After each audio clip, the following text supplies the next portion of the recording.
Shalom, saudara yang terkasih di dalam nama Tuhan Yesus. Selamat datang, selamat hari Minggu buat kita semua.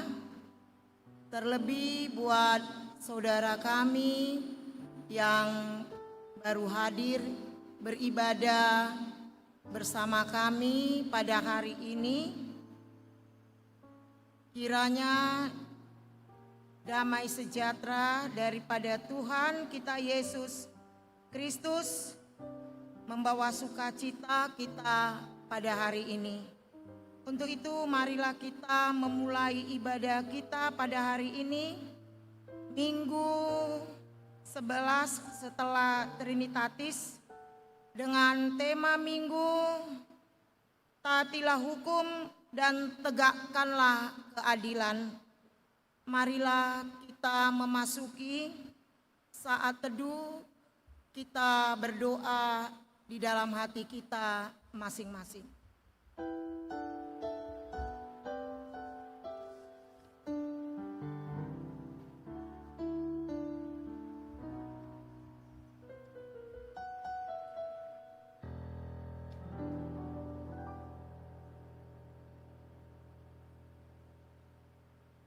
Amin. Mari kita puji Tuhan dari Kidung Jemaat nomor 10 ayat 1 tambah 4.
Tuhan Yesus Kristus dan Roh Kudus, Khalik langit dan bumi.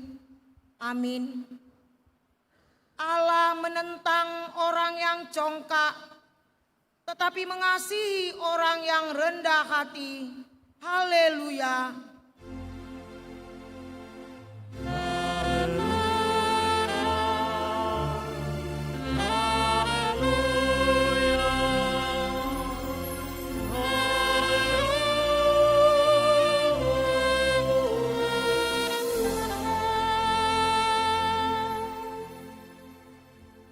Kita berdoa.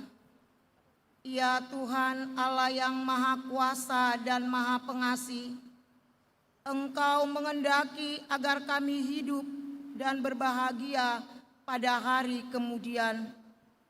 Engkau telah menyatakan kasih setiamu kepada kami, agar kami mengenal kebahagiaan yang ada padamu. Karena itu, kami merendahkan diri kami dan memohon kepadamu, berikanlah Roh-Mu yang kudus itu kepada kami, agar kami percaya akan kasih-Mu kepada kami, dan kami senantiasa mendengar suara-Mu yang senantiasa memanggil kami, agar kami layak menerima keselamatan yang telah Kau sediakan. Karena Yesus Kristus Tuhan kami. Amin. Jemaat dipersilakan duduk kembali. Kita angkat lagu pujian kita dari Kidung Jemaat nomor 249 ayat 1 sampai 2.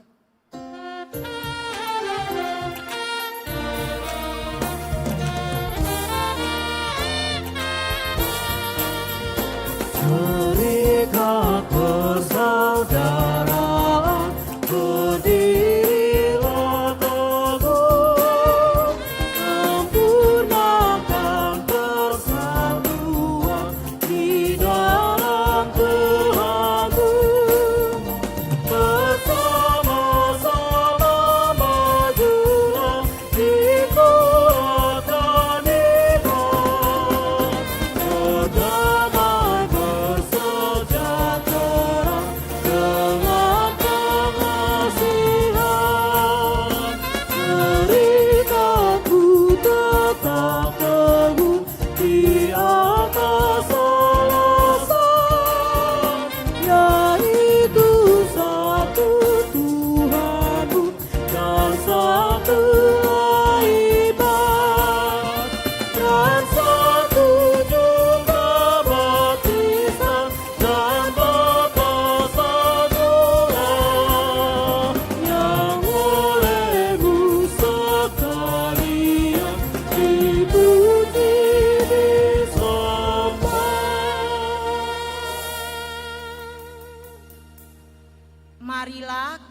mendengarkan firman Tuhan sebagai pendahuluan khotbah pada minggu ke-11 setelah Trinitatis pada hari ini yang tertulis dalam kitab Galatia pasal 26 sampai 29. Kita membacanya secara bergantian. Di ayat 29 kita membacanya sama-sama. Galatia 3 ayat 26 sampai ayat yang ke-29. Sebab kamu semua adalah anak-anak Allah karena iman di dalam Yesus Kristus. Karena kamu semua yang dibaptis dalam Kristus telah mengenakan Kristus. Dalam hal ini tidak ada lagi orang Yahudi atau orang Yunani, tidak ada lagi hamba atau orang merdeka, tidak ada lagi laki-laki atau perempuan, karena kamu semua adalah satu di dalam Kristus Yesus. Dan jikalau kamu adalah milik Kristus, maka kamu juga adalah keturunan Abraham dan berhak menerima janji Allah. Sampai demikian pembacaan firman Tuhan. Berbahagialah setiap orang yang mendengarkan firman Allah, yang menghayati serta mengamalkannya. Amin. Kita puji Tuhan sejauh timur dari barat.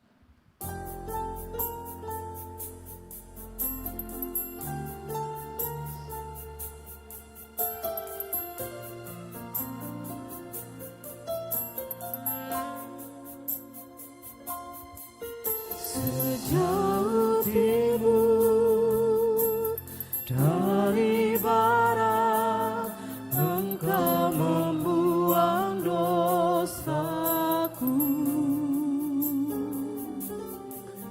Tiada kau ingat lagi pelanggaranku.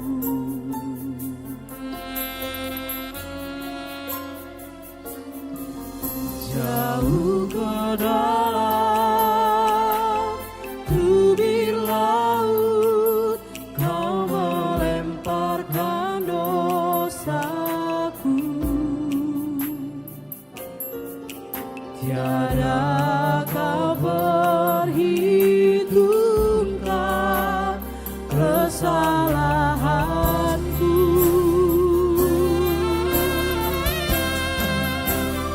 Betapa besar kasih pengampunanmu, Tuhan.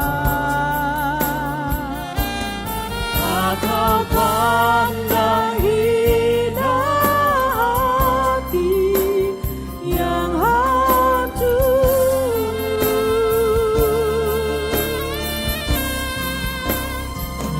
Berkelima kasih kepadamu ya Tuhan. Pengampunan yang kau beri, pulihkanku.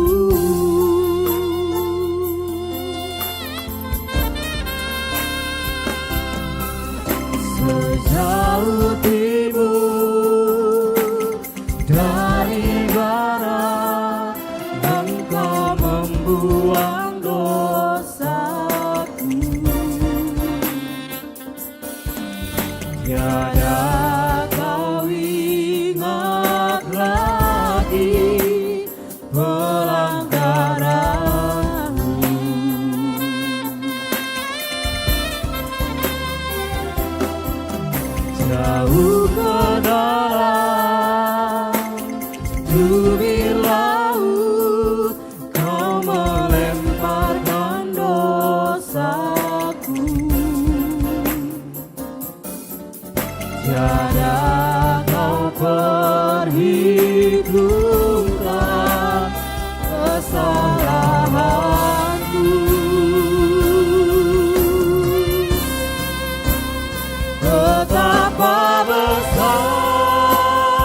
kau pandang hina hati yang hancur.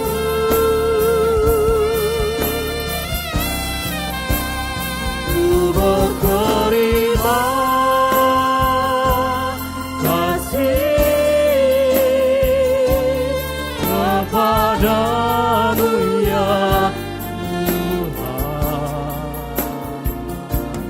pengampunan yang kau beri, pulihkanku.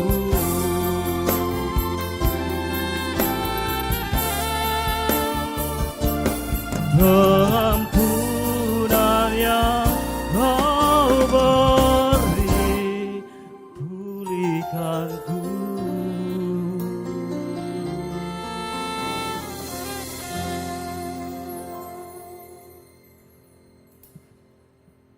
Saudara yang dikasihi Tuhan Yesus Kristus, dalam perjalanan hidup kita, tentu kita tidak luput dari berbagai kesalahan dan dosa terhadap saudara-saudara kita, terlebih kepada Tuhan. Kita sering mendukakan nama Tuhan di dalam kehidupan kita dengan segala kerendahan hati. Marilah kita menyesali dan mengakui kesalahan kita dan dosa-dosa kita di hadapan Tuhan. Kita memasuki saat teduh, kita berdoa di dalam hati kita masing-masing.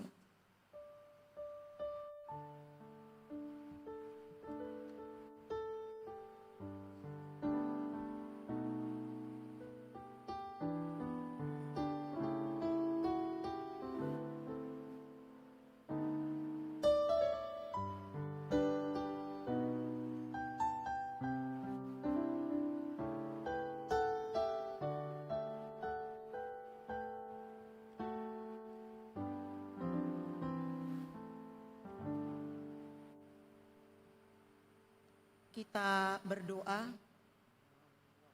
Bapa kami yang bertakhta di dalam kerajaan sorga, Engkaulah Tuhan yang berkuasa mengampuni segala dosa umat manusia, dan pengampunan itu telah Kau serahkan kepada Yesus Kristus, Tuhan kami, Anak-Mu yang tunggal itu. Tolong dan kasihanilah kami, agar kami yakin dan percaya akan keampunan dosa kami, sehingga kami benar-benar merasa bahagia di dalam hidup kami. Suruh apalah kiranya kepada kami Roh-Mu yang kudus itu, untuk menerangi pikiran dan jiwa kami, sehingga kami tidak merasa bimbang akan kasih setia-Mu, dan kami beroleh kekuatan untuk meninggalkan segala kejahatan dan keinginan dunia ini. Sekarang kami persembahkan diri dan jiwa kami kepadamu sebagai suatu persembahan yang hidup, kudus dan mulia di dalam Yesus Kristus, Tuhan dan Juru Selamat kami. Amin. Janji Tuhan tentang pengampunan dosa. Marilah kepadaku semua yang letih lesu dan berbeban berat. Aku akan memberi kelegaan kepadamu. Pikulah yang kupasang dan belajarlah padaku, karena aku lemah lembut dan rendah hati, dan jiwamu akan mendapat ketenangan. Sebab yang kupasang itu enak, dan bebanku pun ringan. Segala kemuliaan bagi Allah di tempat yang maha tinggi. Amin. Kita duduk kembali. Kita puji Tuhan dari Kidung Jemaat 405 ayat 1 tambah 3.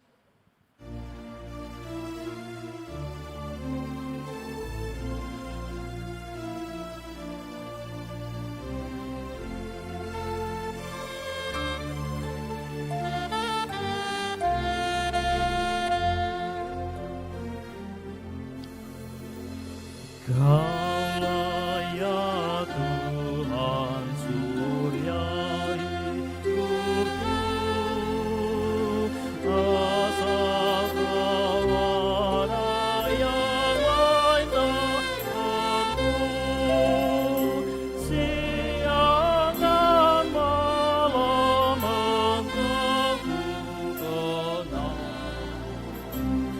di hadirat-Mu jiwaku tenang.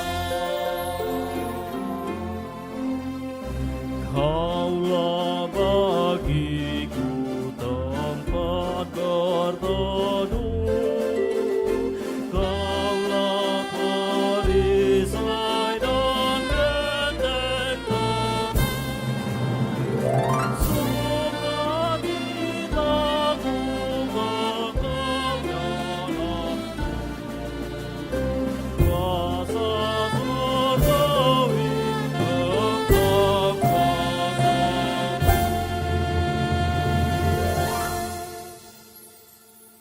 Marilah kita mendengarkan firman Tuhan sebagai petunjuk hidup baru yang tertulis dalam kitab Mika 6 ayat 8. Mika 6 ayat 8.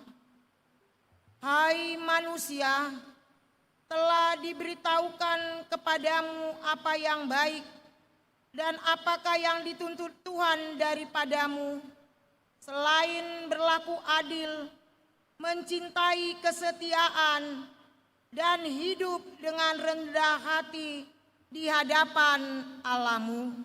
Marilah kita sama-sama memohon kekuatan daripada Tuhan. Ya Allah Bapa kami, berilah kami kekuatan untuk melakukan yang sesuai dengan firman-Mu. Amin. Kembali kita angkat lagu pujian kita dari Kidung Jemaat 376 ayat 1 sampai 2.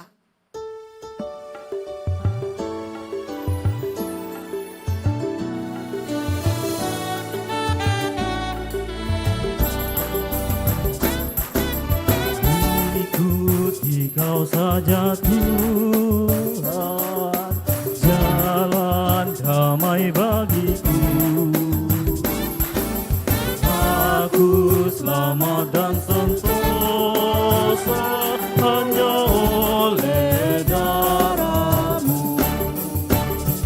Aku ingin ikuti Kau dan mengabdi padamu, dan Engkau juru selamat, ku bahagia penuh.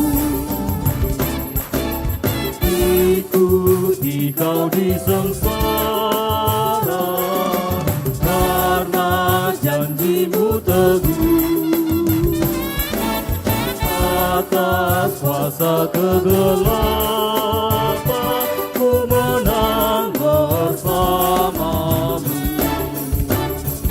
Aku ingin ikuti Kau dan mengabdi padamu, dan Engkau juru selamat, ku bahagia penuh.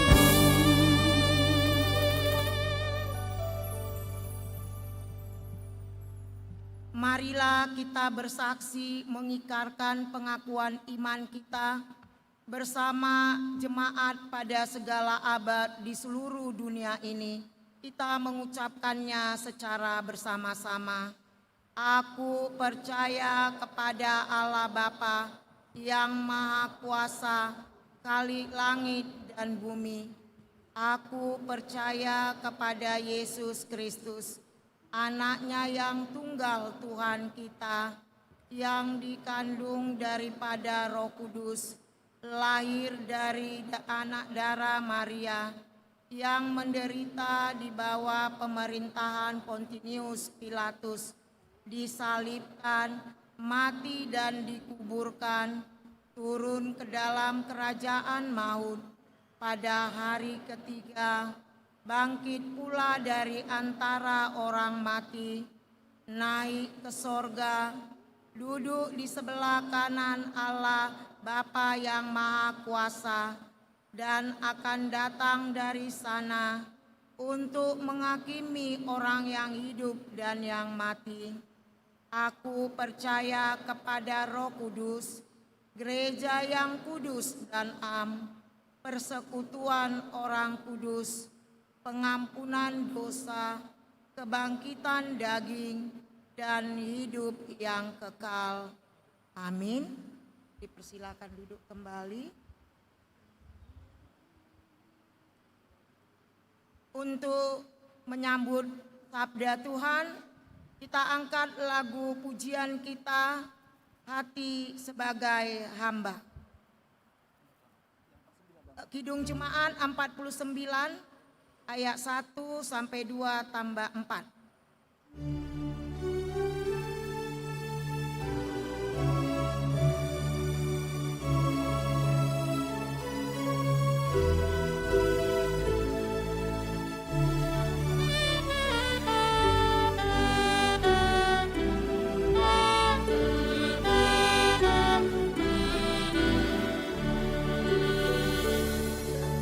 Firman Allah jayalah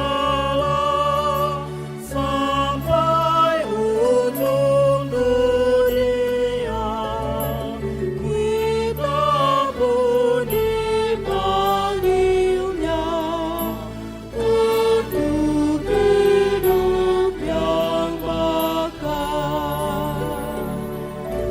Firman Khalik semesta yang mengasuh makhluknya, dipilihnya pun tepat bagi orang tersesat.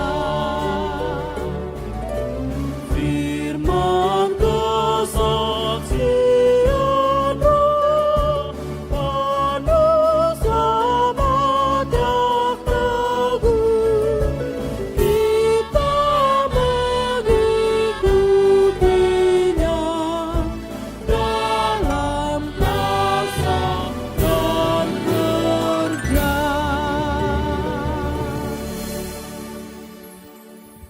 Kita berdoa. Bapa di dalam surga, dalam Tuhan Yesus Kristus, kami mohon supaya Roh Kudus menguasai dan mengambil alih kehidupan kami pada saat ini, supaya Roh itu yang mengajari dan menuntun kami serta memberi pengertian tentang kebenaran firman Allah yang akan kami dengarkan, supaya kami hidup di dalam firman itu sendiri untuk taat terhadap hukum-hukum Tuhan dan juga berjuang untuk keadilan yang harus ditegakkan di tengah-tengah dunia ini dimanapun kami berada. Biarlah kuasa Roh Kudus-Mu menaungi kami agar kami mengalami lawatan tangan Tuhan di tempat ini. Dalam nama Yesus kami berdoa. Amin. Salam Bapak Ibu, saudara sekalian. Firman Tuhan yang menyapa kita pada saat ini di dalam minggu kita dengan tema taati hukum dan tegakkan keadilan, tertulis dalam Yesaya pasal yang ke-56 ayat yang pertama sampai dengan ayat yang ke-8. Saya akan bacakan untuk kita semua di bawah perikop keselamatan adalah bagi semua orang. Beginilah firman Tuhan, taatilah hukum dan tegakkanlah keadilan. Sebab sebentar lagi akan datang keselamatan yang daripadaku dan keadilanku akan dinyatakan. Berbahagialah orang yang melakukannya dan anak manusia yang berpegang kepadanya, yang memelihara hari Sabat dan tidak menajiskannya, dan yang menahan diri dari setiap perbuatan jahat. Janganlah orang asing yang menggabungkan diri kepada Tuhan berkata, sudah tentu Tuhan hendak memisahkan aku daripada umatnya. Dan janganlah orang kebiri berkata, sesungguhnya aku ini pohon yang kering. Sebab beginilah firman Tuhan kepada orang-orang kebiri yang memelihara hari-hari Sabatku dan yang memilih apa yang ku kehendaki dan yang berpegang kepada perjanjianku. Kepada mereka akan kuberikan dalam rumahku dan di lingkungan tembok-tembok kediamanku suatu tanda peringatan dan nama. Itu lebih baik daripada anak-anak lelaki dan perempuan. Satu nama abadi yang tidak akan lenyap akan kuberikan kepada mereka. Dan orang-orang asing yang menggabungkan diri kepada Tuhan untuk melayani Dia, untuk mengasihi nama Tuhan, dan untuk menjadi hamba-hambanya. Semuanya yang memelihara hari Sabat dan tidak menajiskannya, dan yang berpegang kepada perjanjianku. Mereka akan kubawa ke gunungku yang kudus, dan akan kuberi kesukaan di rumah doaku. Aku akan berkenan kepada kurban-kurban bakaran dan kurban-kurban sembelihan mereka yang dipersembahkan di atas mezbahku, sebab rumahku akan disebut rumah doa bagi segala bangsa. Demikianlah firman Tuhan Allah yang menghimpun orang-orang Israel yang terbuang. Aku akan menghimpun orang kepadanya lagi sebagai tambahan kepada orang-orangnya yang telah terhimpun. Demikian pembacaan firman Tuhan. Bapak Ibu Saudara yang dikasihi dalam Tuhan Yesus Kristus, kata yang kita lihat dalam tema kita ini itu cukup menarik. Taati hukum dan tegakkan keadilan. Taati hukum dan tegakkan keadilan tentu sekali bukan lagi bahasa-bahasa yang asing atau yang jarang kita dengar, bahkan di universitas, di tempat-tempat pekerjaan pun kita cenderung berhadapan dengan hukum dan peraturan dan dengan keadilan atau ketidakadilan. Karena itu ini adalah sesuatu perbincangan yang cukup serius digeluti, bahkan mungkin cukup sering untuk didebatkan di tengah-tengah komunitas di mana kita ada.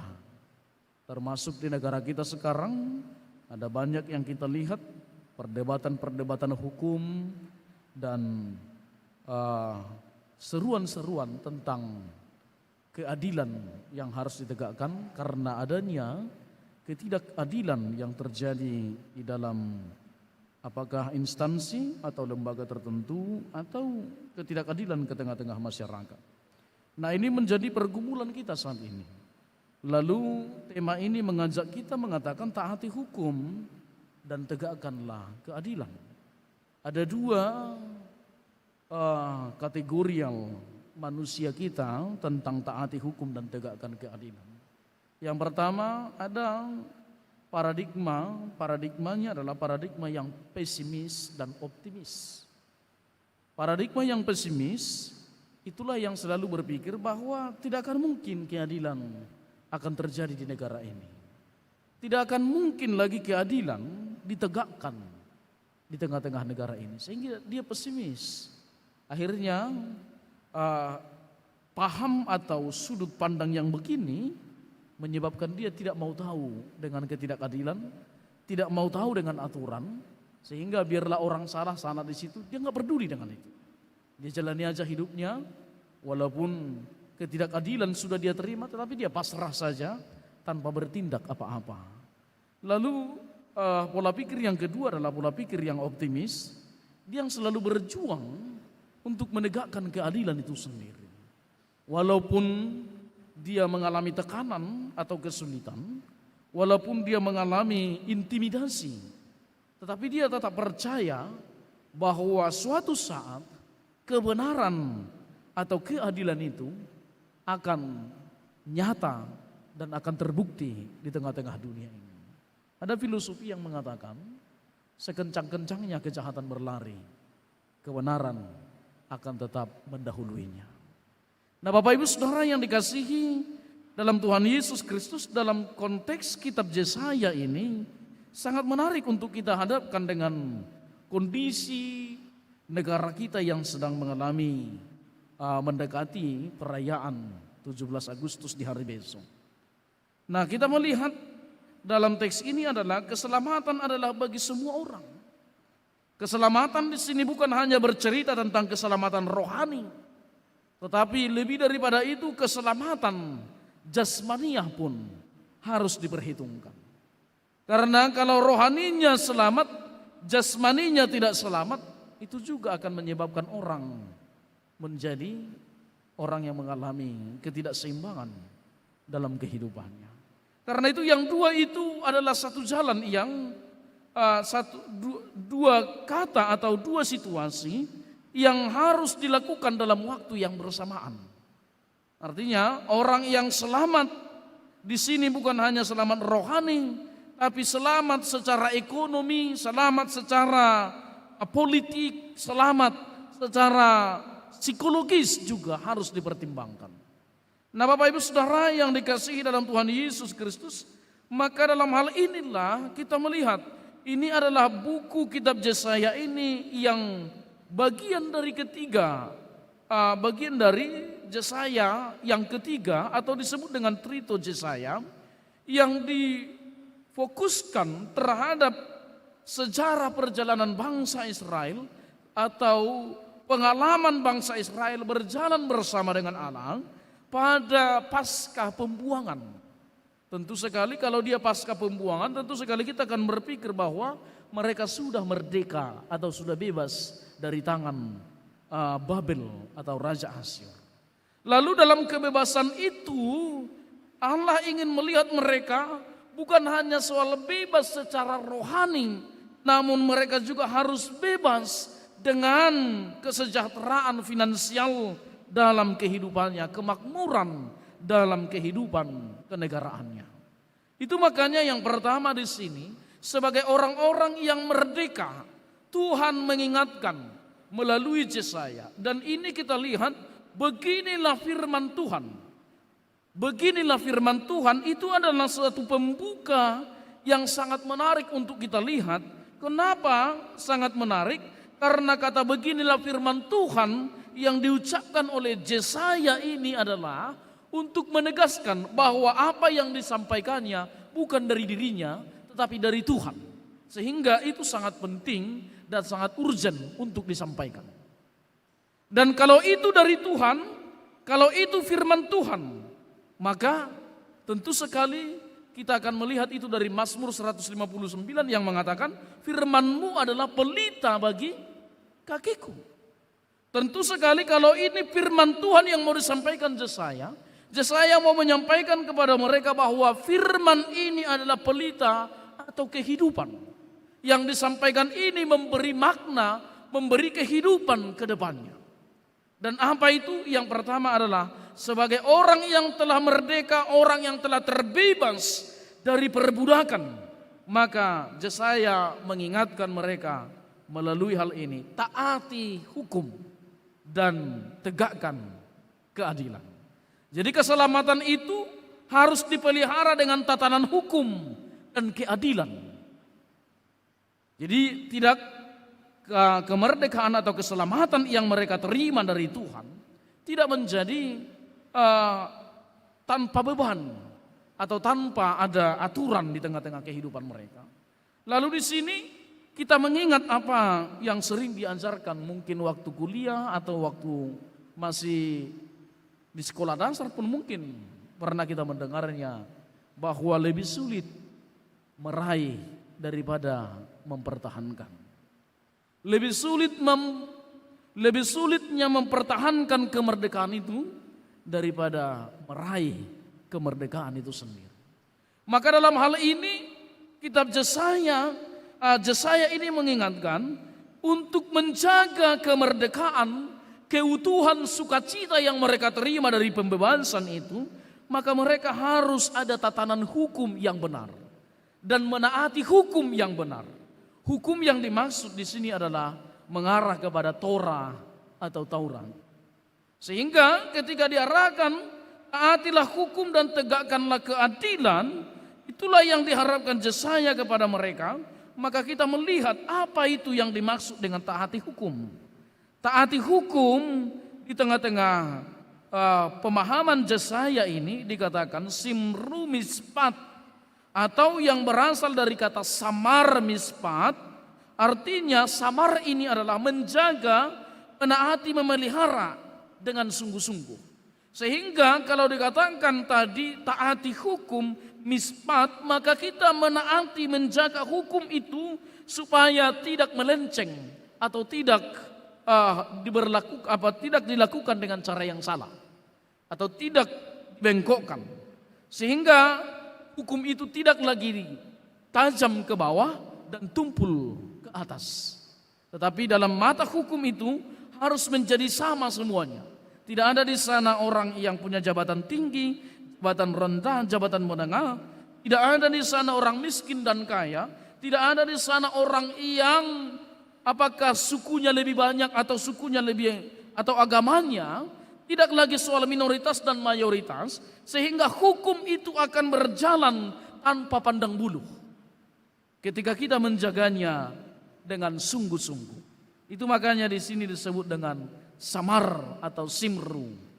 Maka dalam hal ini kita diajak Bapak Ibu, kita semua terpanggil untuk menjaga hukum atau menaati hukum itu dengan sungguh-sungguh di tengah-tengah kehidupan kita. Lalu saudara yang dikasihi dalam Tuhan Yesus Kristus, kata mispat tadi keputusan hukum, keadilan, tatanan hukum yang benar, dan juga perlakuan terhadap orang lain harus benar. Sehingga hukum ini tidak hanya untuk kepentingan kita, tetapi untuk kepentingan bersama. Kita cenderung berteriak tentang hukum, kita cenderung berteriak tentang keadilan, karena itu merugikan kita. Atau karena situasi itu merugikan kita, kita berteriak tentang keadilan. Tetapi ketika itu menguntungkan kita, kita kadang cenderung diam, walaupun di sana terdapat ketidakadilan. Karena itu menguntungkan atau memberi perolehan bagi kehidupan kita. Kita cenderung seperti dibekam atau seperti kita diikat oleh finansial keuntungan, sehingga kita tidak berjuang untuk ketidakadilan yang sedang kita alami.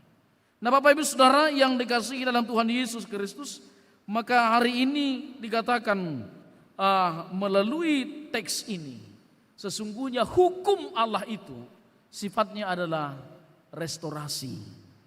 Jadi hukum itu bukan mengkat, hukum itu tidak memutus, hukum itu tidak hanya memberi hukuman, tetapi hukum itu adalah merestorasi umat Allah, merestorasi kita. Maka kalau kita baca Taurat, itu sebenarnya Taurat itu bukan untuk menghukum, tetapi Taurat itu merestorasi orang yang percaya kepada Tuhan, supaya kita dibentuk kembali, atau bisa dikatakan kita dipulihkan atau diarahkan kembali untuk semakin mendekati apa yang diharapkan melalui Torah itu sendiri. Nah saudara yang dikasihi dalam Tuhan Yesus Kristus, dan itu juga dalam hukum tatanan negara yang kita miliki, termasuk undang-undang yang kita miliki dalam baik itu perdata baik pidana, semuanya mengarah kepada restorasi. Supaya ada kesempatan pemulihan, ada kesempatan perbaikan, ada kesempatan untuk ditata kembali atau didesain kembali untuk menjadi lebih baik atau berfungsi lebih baik di tengah-tengah kehidupan ini. Nah saudara yang dikasihi dalam Tuhan Yesus Kristus, itu yang kita lihat dalam hal ini. Maka ketika kita mengatakan diri kita adalah orang-orang yang merdeka, orang-orang yang terbebas dari perbudakan, orang-orang yang telah ditebus Yesus Kristus, maka yang kita lakukan yang pertama adalah menaati hukum dan menegakkan keadilan, sehingga keselamatan, kebebasan yang kita terima bukan membuat kita menjadi bebas tanpa kendali, bebas tanpa arah. Namun kita bebas hidup dengan aturan-aturan, tatanan yang telah diberikan oleh Tuhan Yesus kepada kita. Dan hal ini yang kita lihat Bapak Ibu Saudara yang dikasihi dalam Tuhan Yesus Kristus. Taatilah hukum dan tegakkanlah keadilan. Hukum yang dimaksud pada hari ini bukan hanya mencapai kepada Torah itu sendiri, namun sampai kepada hukum-hukum negara. Itu makanya Paulus berkata dalam Roma 13 ayat yang pertama sampai dengan ayat yang ketiga di sana, tunduklah kepada pemerintah. Artinya kalau tunduk kepada pemerintah berarti tunduk kepada hukum negara. Tunduklah kepada pemerintah karena pemerintah adalah hamba Allah yang dipilih oleh Allah. Maka ketundukan kita kepada peraturan-peraturan itu adalah ketundukan kita juga kepada Allah. Jadi orang yang percaya kepada Tuhan tunduk kepada aturan rohania, tapi juga tunduk kepada aturan negaranya. Sehingga kita tidak menjadi orang yang menantang keputusan-keputusan negara. Kita tidak menjadi orang yang menantang keputusan-keputusan hukum yang berlaku di negara kita. Namun kita menorong keputusan-keputusan itu berlaku adil kepada semua orang. Nah Bapak Ibu Saudara, itu yang pertama yang diharapkan melalui pembebasan di tengah-tengah bangsa Israel. Sehingga hukum itu benar-benar ditegakkan. Nah saudara yang dikasihi dalam Tuhan Yesus Kristus, sebagai orang-orang yang merdeka, sebagai orang-orang yang dibebaskan oleh Tuhan, maka selayaknya tadi kita taati hukum, bukan hanya berteriak tentang hukum. Bapak Ibu, agak miris kita sekarang. Ada banyak orang Kristen yang merasa dirinya adalah Kristen dan mengatakan bahwa dirinya adalah orang yang telah ditebus Kristus. Tetapi maling tetap jalan, pencurian, koruptor, bahkan hal-hal yang lain termasuk perselingkuhan tetap berjalan. Ini sangat menyedihkan bagi kita sebagai orang-orang yang telah dimerdekakan oleh Kristus, sebagai orang-orang yang telah ditebus oleh Kristus. Bahkan hoax beredar di mana-mana. Apakah pelakunya non-Kristen? Saya kira tidak terlepas dari kita orang Kristen juga. Pelaku-pelaku kita melihat ada banyak koruptor yang berlabel Kristen. Terkadang agama kita itu, label kekristenan kita itu hampir seperti plat kendaraan yang sudah mati pajak. Hanya menyatakan soal menunjukkan bahwa ini sah mobilnya tetapi kendaraannya, tetapi sesungguhnya dia tidak taat dengan aturan-aturan yang ada. Dia tidak taat dengan norma-norma yang diberlakukan di tengah-tengah komunitasnya. Sehingga kita kadang menjadi Kristen yang tidak setia, atau Kristen yang KTP, saya sering bilang Kristen KTP. Hanya KTP-nya yang Kristen, tetapi isi dan muatannya bukanlah Kristiani. Lebih parah dari orang yang tidak mengenal Tuhan sendiri. Nah, mari kita lihat yang kedua. Lalu dikatakan di sini, kalau Anda hidup di dalam aturan, hidup dalam ketaatan terhadap hukum dan menegakkan keadilan, di ayat yang kedua ada janji Tuhan di sana, yaitu berbahagialah orang yang melakukannya. Kebahagiaan akan muncul ketika aturan ditegakkan, ketika aturan dijalankan, dan ketika orang-orang yang ada di dalam komunitas itu berjalan sesuai dengan aturannya. Maka seorang filsuf dari Cina yang bernama Confucius, dia berkata begini: sebuah negara akan aman, sebuah negara akan tentram, sebuah negara akan sejahtera kalau setiap orang di negara itu berjalan sesuai dengan namanya atau hidup sesuai dengan namanya. Itu yang dia sebut dengan filsafat nama-nama. Artinya yang mau disampaikan dalam Confucius itu, negara ini akan aman, gereja kita akan aman, semua akan aman ketika setiap orang berjalan sesuai dengan aturan hidupnya, aturan yang ada atau tupoksi yang ada di dalam pekerjaan atau jabatan ataupun apa yang diemban dalam kehidupannya. Itu yang dikatakan oleh Confucius tadi bukannya. Lalu kita melihat kembali dalam hal ini, Bapak Ibu Saudara yang dikasihi dalam Tuhan Yesus Kristus, ketika kita menjadi orang yang telah dibebaskan oleh Tuhan, ketika kita menjadi orang yang telah ditebus oleh Kristus di tengah-tengah kehidupan kita, maka Yesaya ini mengangkat satu hal yang menarik bagi kita kembali. Dikatakan, dan anak manusia yang berpegang kepadanya, yang memelihara hari Sabat dan tidak menajiskannya. Konsep ini adalah mau mengatakan, orang yang terbebas itu, orang yang dibebaskan oleh Tuhan selayaknya harus menjaga peribadahannya. Ada dua yang mau kita lihat. Dalam kata peribadahan, itu kita harus tegas. Bedakan ibadah dengan ibadat. Orang yang beribadat belum tentu beribadah. Tetapi orang yang beribadah sudah pasti beribadat. Ibadah itu adalah gaya hidup atau reaksi kita untuk mempersembahkan hidup kepada Allah. Maka seluruh komponen hidup kita, seluruh unsur-unsur hidup kita ini kita persembahkan untuk Tuhan. Itu ibadah. Tapi ibadat itu adalah ritus atau ritual. Ketika Anda datang ke gereja, ketika Anda datang ke pertangyangan atau kebaktian sektor, kebaktian wake, ketika Anda berdoa, ketika Anda bernyanyi, itu adalah ibadat. Tentu sekali itu akan berbeda begitu. Maka yang diharapkan oleh Yesaya ini, Anda menjadi orang yang beribadah, bukan beribadat. Karena ketika Anda beribadat, Anda akan datang kepada persekutuan untuk, ketika Anda beribadah, Anda akan datang ke persekutuan untuk beribadat. Tetapi ketika Anda beribadat, itu belum tentu Anda hidup dengan ibadat itu sendiri. Itu hanya ritual atau ritus yang dikerjakan. Sehingga hari ini Bapak Ibu Saudara, Yesaya mau mengajak kita, orang yang dibebaskan Allah adalah orang yang beribadah. Maka ibadatnya ada dalam realitasnya. Anda menyembah Tuhan, Anda takut akan Tuhan, maka juga Anda takut akan Tuhan dalam kehidupan sehari-hari. Anda mengasihi Allah, maka Anda juga mengasihi Allah, mengasihi manusia yang diciptakan oleh Allah itu sendiri. Itu adalah ibadah. Maka semua kita, gerak hidup kita ini, kita persembahkan untuk Tuhan. Maka pengabdian kepada Allah, mengabdi, abudah, dari itu katanya, dari ibadah itu. Nah saudara yang dikasihi dalam Tuhan Yesus Kristus, itu yang diharapkan. Maka dikatakan memelihara hari Sabat. Lalu bukan hanya soal hari Sabatnya, namun hari Sabat itu dikatakan tidak menajiskannya, dan yang menahan diri dari setiap perbuatan jahat. Itu yang beribadah itu. Artinya bukan hanya di gereja dia kudus, tetapi di luar pun dia kudus.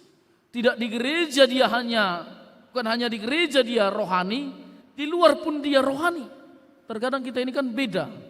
Di gereja kita rohani, di luar rohana. Kan begitu, rohana atau roh apa itu. Di gereja dipenuhi Roh Kudus, di luar sana dipenuhi dengan Roh Kudus. Nah itu cenderung kita alami di tengah-tengah kehidupan kita. Lalu kata yang beribadah inilah yang diharapkan oleh Yesaya ini. Saudara yang dikasihi dalam Tuhan Yesus Kristus, kalau kita beranjak dari kata Sabat, Sabat adalah perhentian atau peristirahatan. Maka ketika kita bersabat kepada Tuhan, bukan hanya soal ritualnya, tetapi ketika kita bersabat kepada Tuhan, kita sedang berupaya berhenti melakukan kejahatan atau kenajisan. Maka lakukanlah sabat dalam hidup kita. Memberhentikan, mengistirahatkan hidup dari perbuatan-perbuatan jahat, ketidakadilan, kecongkakan, kesombongan, dan budaya di tengah-tengah kehidupan itu. Maka itu yang diharapkan oleh Yesaya dalam bangsa yang bebas itu, dalam bangsa yang merdeka itu, sebagai orang-orang yang telah ditebus Allah dari perbudakan dari bangsa Babilonia. Saudara yang dikasihi dalam Tuhan Yesus Kristus, lalu bangsa yang bebas itu, orang yang mengalami keselamatan itu tidak mendeskripsikan atau tidak membuat diskriminasi di tengah-tengah kehidupannya. Itu makanya kita melihat di sini bangsa Israel cenderung memberi label atau memberi stigma negatif kepada orang-orang di luar daripada bangsanya. Kita melihat ayat yang ketiga. Janganlah orang asing menggabungkan diri kepada Tuhan, berkata, sudah tentu Tuhan hendak memisahkan aku daripada umatnya. Dan janganlah orang kebiri berkata, sesungguhnya aku ini pohon kering. Sebab beginilah firman Tuhan kepada orang-orang kebiri yang memelihara hari Sabatku dan yang memilih apa yang ku kehendaki. Saudara yang dikasihi dalam Tuhan Yesus Kristus, kita cenderung terjebak dari kata melabel ini atau memberi stigma-stigma negatif terhadap orang lain. Begitulah kehidupan orang Israel. Sehingga mereka membatasi keselamatan itu bukan untuk segala bangsa, tetapi hanya untuk mereka. Sehingga keselamatan mereka cenderung dipandang dengan eksklusif. Hanya Israel yang selamat. Hanya bangsa Israel umat pilihan Tuhan. Yang lain adalah kafir.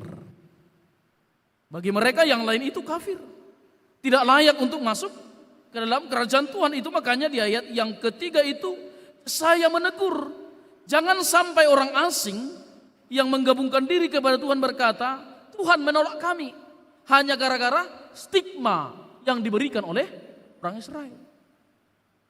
Jangan pula nanti Bapak Ibu, orang lain berkata bahwa dia tidak layak kepada Tuhan gara-gara stigma yang kita berikan kepada dia atau label yang kita tanamkan kepada dia. Sehingga dia merasa, saya tidak layak untuk Tuhan. Saya tidak berkenan bagi Allah. Tuhan tidak mungkin lagi menerima kekuranganku ini. Karena kita memberikan label-label yang negatif terhadap dirinya. Kau orang berdosa, tidak layak untuk Tuhan.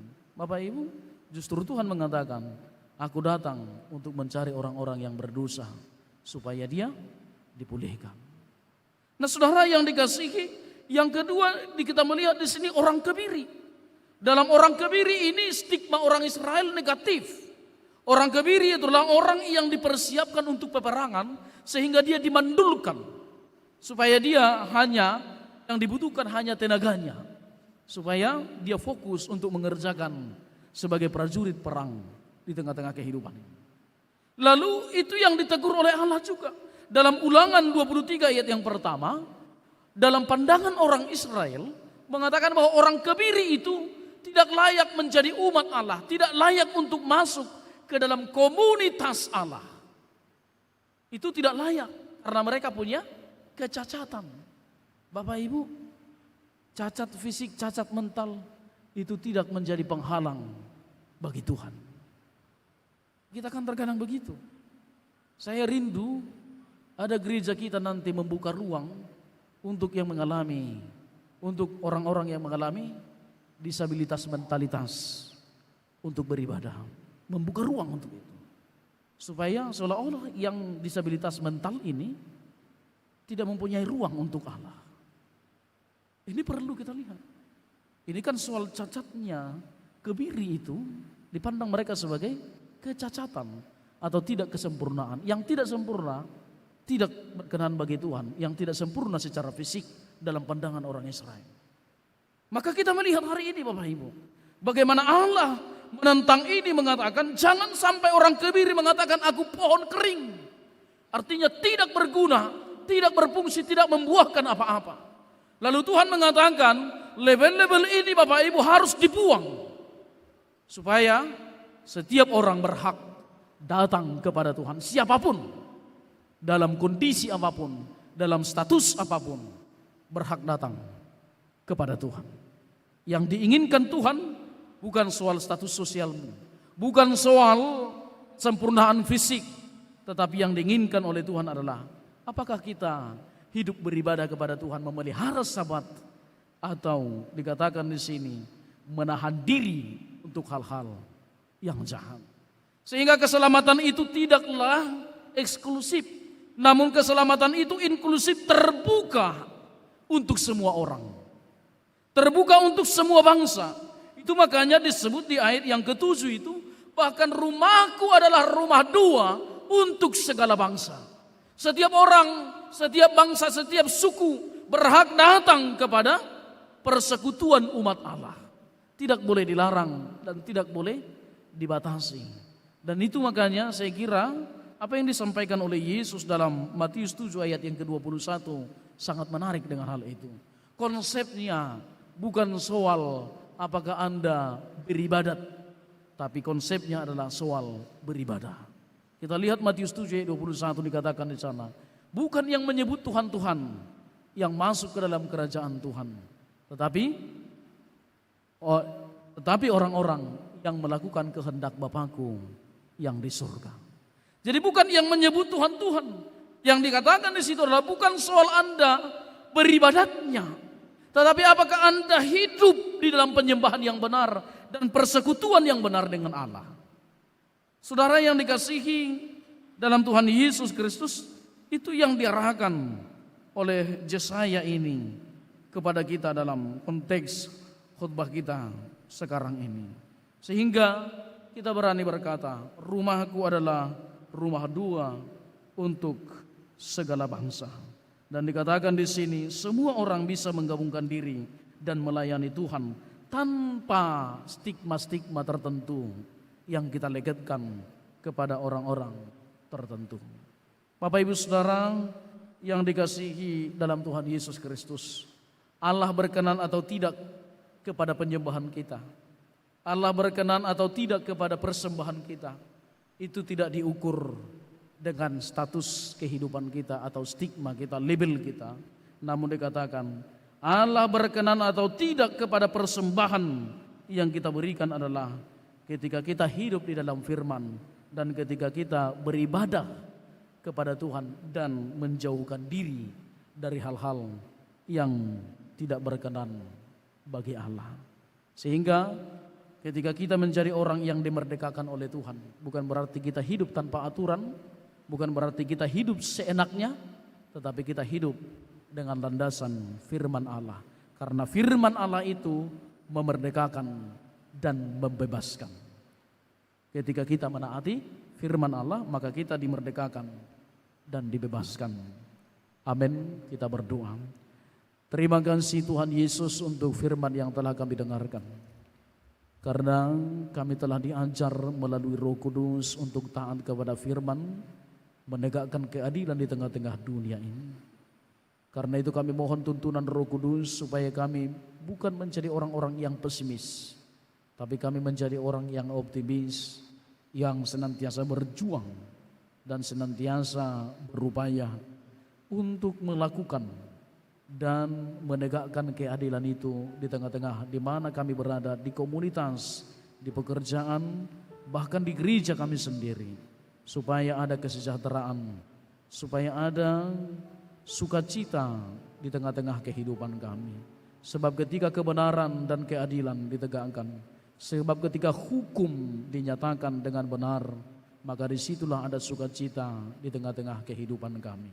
Tuhan Yesus, kami juga berdoa Tuhan, mampukan kami untuk taat kepada firman Allah, taat kepada hukum itu sendiri, supaya kami dibebaskan dan dimerdekakan, supaya kami hidup dalam sukacita yang berkelimpahan daripada Tuhan Yesus Tuhan kami. Ajarkan kami bukan menjadi orang yang beribadat, tetapi kami menjadi orang-orang yang beribadah kepada Tuhan. Terpujilah Engkau Tuhan, dalam Yesus Kristus kami berdoa, amin. Kita lanjutkan acara kita bernyanyi.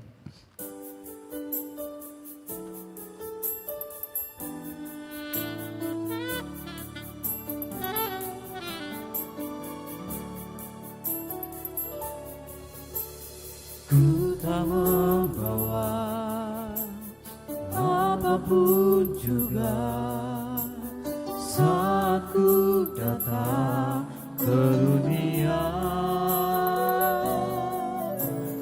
Ku tinggal semua pada akhirnya saat ku kembali ke surga. Inilah yang ku punya, hati sebagai hamba yang bertahan dan setia padamu Bapa. Kemana ku bawa hati yang menyembah,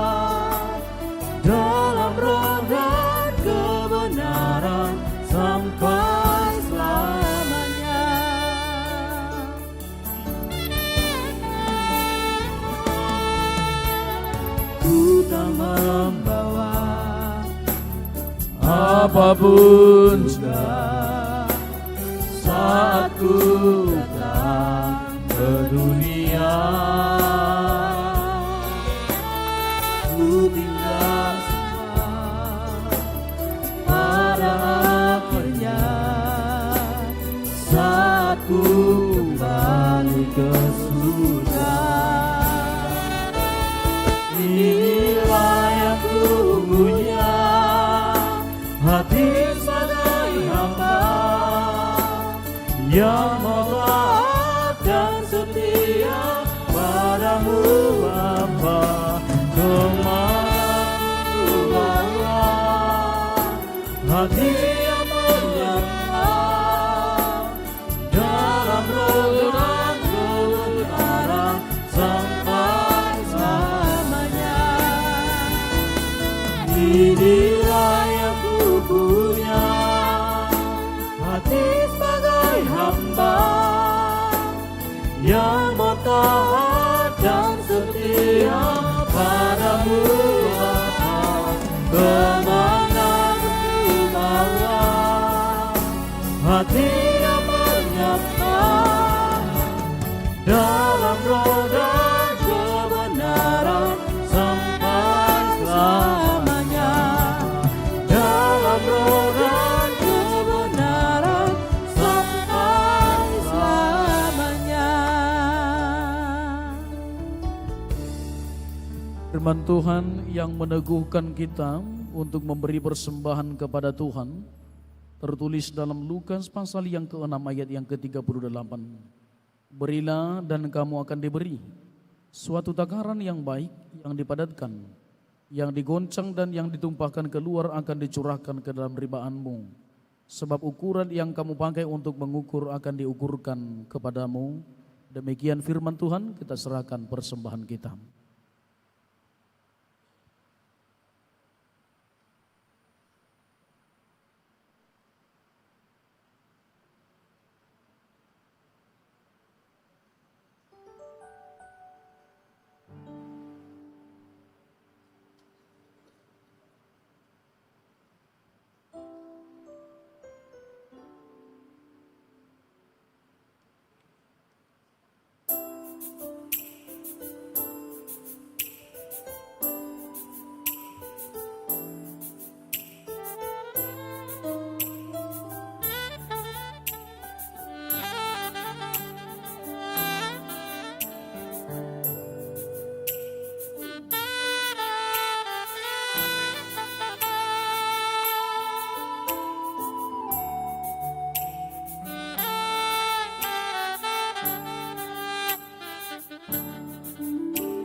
dikasihi Tuhan, kami undang untuk berdiri.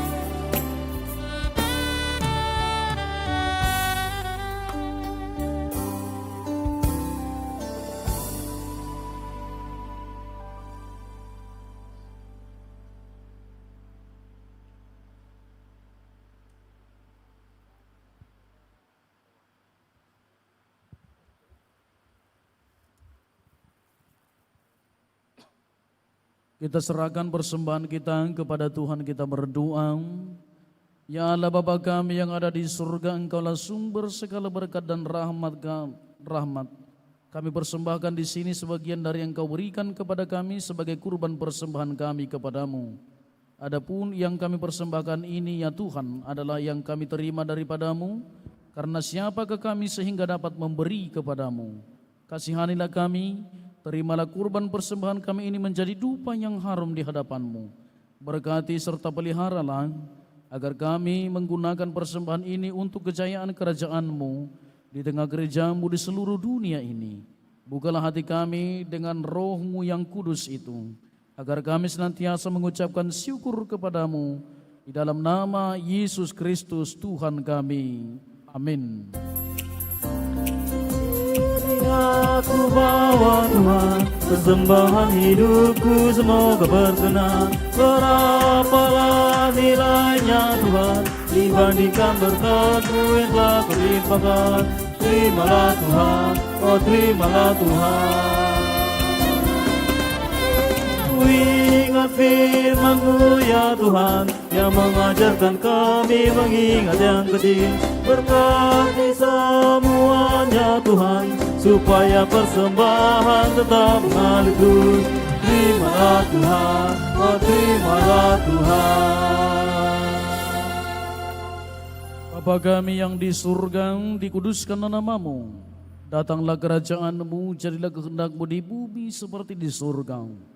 Berikanlah kami pada hari ini makanan kami yang secukupnya, dan ampunilah kami akan kesalahan kami, seperti kami juga mengampuni orang yang bersalah kepada kami. Dan janganlah membawa kami ke dalam pencobaan, tetapi lepaskanlah kami daripada yang jahat. Karena Engkau punya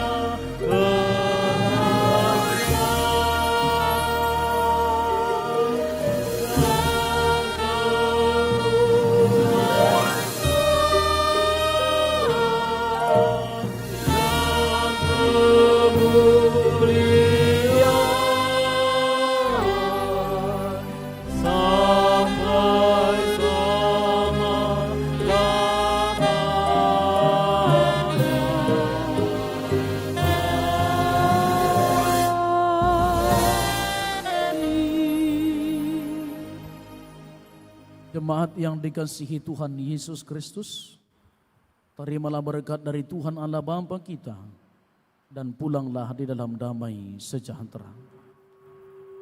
Tuhan memberkati engkau dan melindungi engkau. Tuhan menyinari engkau dengan wajahnya dan memberi engkau kasih karunia. Tuhan menghadapkan wajahnya kepadamu dan memberi engkau damai sejahtera.